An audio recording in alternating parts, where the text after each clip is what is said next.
So recently you've been working with Dave, or David, as he is these days. As he is. And you've got this DVD coming out, which I understand you were involved in recording and mixing. Yes, well, the recording was Damon on the road. Because of Pro Tools, it became viable to carry a recording rig. And so a couple of flight cases were built with a Pro Tools rig in. Mm-hmm. We got Mick Hinton of DAV. He'd just come out with these mic amps, which we tried out and thought were rather good. So he custom built us a whole bunch of 8-in-1U. Oh, right. Stripped down. So we got 64 channels. 64. Wow. And they were just straight off the stage box, straight into tools. Because I'd been involved as well in speccing mics and things like that, we ended up with something pretty good. You know, and stuff had been coming back to me from the tour, on and off. You know, and I knew it was working, so we felt confident to just carry on like that, and recorded the entire tour basically. Right. That D was out on the road, playing out sound effects and things like that anyway. So he was just wearing two hats, recording it as well. Right. So it was not done with a mobile, things like that. But it was just decent mic amps going down flat straight off the splitter boxes. Right, I see. Which is fairly good. It was also then consistent. Mm. You know, it was all just nothing would really change from gig to gig. Right. So we've got the whole tour, and you can play any night, and audience mics obviously are very different, but apart from that, it all matches up pretty well. How were the audience mics done then? Well, that would vary hugely. For the general tour, I mean, we just have 4 up, 2 of which would be on stage looking out, and 2 at front of house. Right. For the Albert Hall, there was a much more detailed one doing, and in fact, the video people said, we've done this before, and we've worked on this, and we know a good way to mic this. And they put up a sound field at front of house, and then I think 3 or 4 pairs running backwards through the venue. It was pretty. They had done their research. It was pretty good. So there were whatever it worked out, 16 channels of audience or something. But again, because we're on tools, you can bring the delays out, things like that. So we just timed them all up. Not quite to point blank, but getting close to point blank. And certainly, the back ones. So you just get a sense of it, just moving backwards back a little bit, yeah. And just we'll use the ones at the back of the hall at the back, and just swap them around. You tend to end up with the 4 corners otherwise, and it's good to fill in the holes, because otherwise you do get a bit of a dead zone in right. the parts. I see. And that was nice. That worked quite well. So then you brought the files here and mixed them on the boat? Yeah, essentially, yes. There were 3 nights at the Albert Hall, and we recorded all of it. The video people had a strong preference for using the second night, just because the first night there was too much smoke. There's always a lot of smoke. And the third night they were down on cameras. Right. They didn't have a lot of the wide cameras, they just had their stage cameras.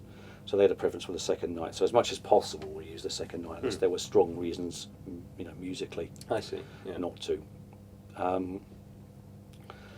And just started mixing it here. Obviously, it's pretty much a static setup. It wouldn't really change. There'll be slight tweaks, song to song. He tweak his vocal depending on what register he's singing and things like that.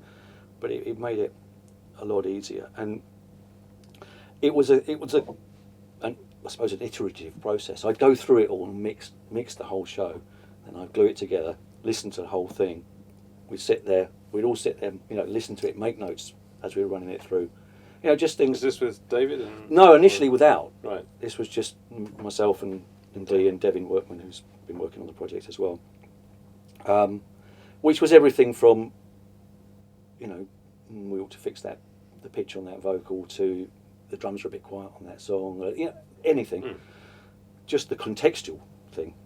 And then we do another layer of mixing, which was it was very quick to jump between recalls, even though it's a manual recall board, because there wasn't much changing. Right. So I just load up a new mix, quickly shoot the board recall in, which would, just be minor tweaks and things like that, minor tweaks on the outboard.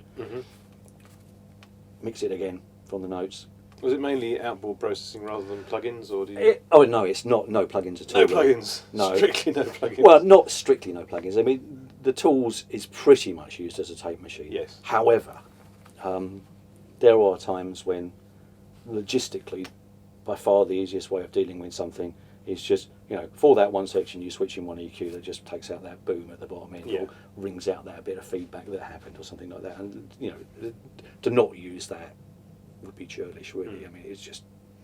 So for automated. Yeah, there'll be for bits, corrective tweaks, little bits and tweaks and pieces, and and the odd thing like amp farm, that one synth part, stick it through, or whatever. So there'll be a bit of that going on. Yeah. And was it all tracked at 96k? Yeah, 24-bit. It was 9624. The Albert Hall, we brought in some euphonic Ian Sylvester's euphonics converters and did it all on that, which was a definite improvement. In fact, we've now changed over to using euphonics here. Oh, right. The rest of the tour wasn't. It was on 192s, but 192s are not that dusty, really. So. No. And I think actually it's a bit of swings and roundabouts with those two sets. 192s are punchy. The euphonics sound very sweet. Right. So largely it was a manual mix with those bits and pieces of stuff. And what format are you mixing to? Back to digital, but we have a SADI as well. Right. So via analog to SADI. It was also because I was mixing two 48k for video. Although I shot 96s as well. We just do 2 passes. Right. Well, in fact, I do 4 passes because I had to mix around and stereo. And I didn't like folding down the stereo within the workstation, so I got an analog way of doing it, and I just do 2 passes for that. One for surround, one for stereo, and then another 2 passes for the 2 sample rates, which is a bit tedious. But were there any changes to the balance for the stereo, or was it just a way of? I just found, what I did. How much back you wanted? How much back and how much centre really, and then and how much sub. I mean, just folding it. It's just a fold down, which was slightly odd because I did quite a lot of experiments about how to use the centre, which is always a bit of a difficult one for music surround mixes. I mean, the last one we'd done a few years ago, I essentially didn't use the centre. I did it in quad. Right. But I like using the centre if you can, because it is that thing. Hence why it exists in cinemas, that it holds. You can go sit over one side and it doesn't all follow you over there. Yeah. The centre does rather stay there. But I was concerned that there's the realistic possibility of people, end users in domestic situations, playing a 5-1 mix on left right only speakers, and having just that they're only playing that bit. The centre's missing, the surrounds are missing, the sub's missing. So we did a lot of experiments about how to deal with that, so that the centre was still there, but if you turned it off, it didn't all, it didn't all go away. You didn't lose the vocal. Yeah.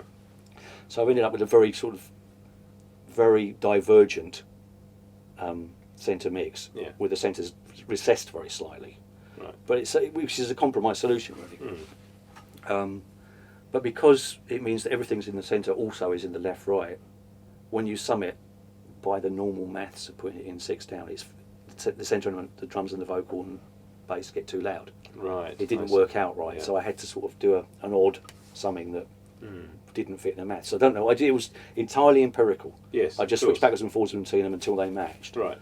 Which ended up as about 9 or 10 down on the centre. And same with the surrounds, just made it, because you've got a theoretical one, but because surrounds are behind you, you hear them a bit quiet anyway. So if you put them in 3 down, which is what unity rather, which is logically what you should, that stuff gets too loud up the front because you can hear it properly. So it was a little down. It was just sub the same, just switch backwards and forwards until they match. So I'm quite pleased with the way the LCR mix worked, actually, in the end. I think it struck a pretty good compromise, and we've been doing this cinema presentation recently, which obviously is where you really want an LCR mix, and it's held up reasonably well. But you can turn the centre off and it doesn't all go away, and so it's quite pleased. It took quite a bit of fiddling around to get something that worked, but unfortunately we have the luxury of time here. We're not sitting watching the clock go costing money, so we can, So we did this, just got to the point that we were happy within this team, and then said to David, come and have a listen. And he came in and we did the same process really. He sat there, listened through to it, made notes, not that much, and we spent 3 days, I think, just going through it all. You know, he just wanted to get his hand on his fader. You know, really. He's got things about, you know, guitar solo, about his dynamics and things like that he'll want to get his hands on it, and you know, he knows what he's doing. So, and basically we just mixed to automation at that point. You know, so we shoot a mix, move on, and then when he's gone, we sat here and print them all, which is quite a grinding it all out. Yeah. I mean, there's 3 hours of material, got to print it 4 times, and then just check them back. Yeah. You know, so I mean, actually, it took the best part of a week to print them. No doubt. Yeah. Are you putting them back into Pro Tools then? No, into Sadie. Oh, of course, yes. Into Sadie. Yeah, 2 different stuff. Yeah. I could have done it in Tools, but I'm very familiar with Sadie. From what are the converters on the way into Sadie then? Is that Benchmark? Which are very nice. They're really good. Right. Excellent. And do you do any bus limiting or any sort of No, there's a little bit of sidechain compression, which is actually how I got that thing of the centre being recessed. That as well as feeding the LCR bus, it fed another stereo bus which goes into the Manleys, which is snuck in behind, which only goes to left-right, so that brings the left-right up a bit. Oh, I see. So that's what it was. It's probably about 10 down or something, the Manleys. So there's a little bit of compressed signal. Yeah, it sort of compresses it up rather than down, rather than pumping it just, you know, as the releases happen, it breathes it up, so it just kind of fills it up a bit without it pumping. It's something I quite like doing. Yeah. I do that a lot. So that's the Vari-Mu, is it? The Manley? Yeah. Which is nice for that. Or, you know, sometimes do it with the EAR 660s. It is pretty similar result, really. Just a nice valve on not that high a ratio. You know, I think the Manley works out as about 2 when it's on compressor or something. Yeah. Which is what I tend to use the EARs on. So it's, by the time you've done it in parallel, it's an very, very gentle slope, but it just seems to. It's quite a noticeable difference.